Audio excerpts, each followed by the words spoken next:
আপনারা জানেন এই গুপ্ত গোষ্ঠীর সাথে আমাদের আকীদাগত কোনো মিল নাই, ঠিক কিনা বলেন? তারা কিভাবে বলে নাউজুবিল্লাহি মিন যালিক, তারা কিভাবে বলে যে পাল্লায় ভোট দিলে বেহেশতে যাওয়া যাবে? এটা আপনারা বিশ্বাস করেন? এটা কখনোই বিশ্বাস করা কোনো মুসলমানের জন্য, কোনো ইমানদার মানুষের জন্য সঠিক হবে না।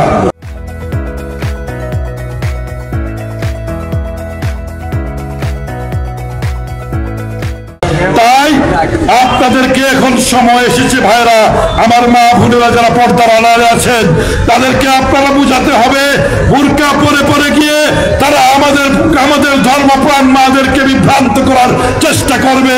তারা ধর্মের কথা বলে তারা আজকে নির্বাচনী বৈতরণী পার হওয়ার চেষ্টা করবে। তারা ধর্মকে ব্যবহার করে নির্বাচনে পার হওয়ার সিঁড়ি হিসাবে।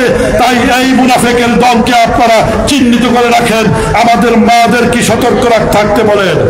তারা এলাকায় এলাকায় এসে পর্দার কথা বলে, অথচ ঢাকা বিশ্ববিদ্যালয়ে বেপর্দা নারীদেরকে তারা মনোনয়ন দেয়, কারণ সেখানে প্রগতিশীলরা তারা কখনোই প্রতিক্রিয়াশীলদেরকে ভোট দেবে না। এজন্য তারা সব সময় নির্বাচনে ক্ষমতায় যাওয়ার জন্য আমাদের ইসলাম ধর্মকে ব্যবহার করে। এই বিষয়ে আপনারা সতর্ক থাকবেন।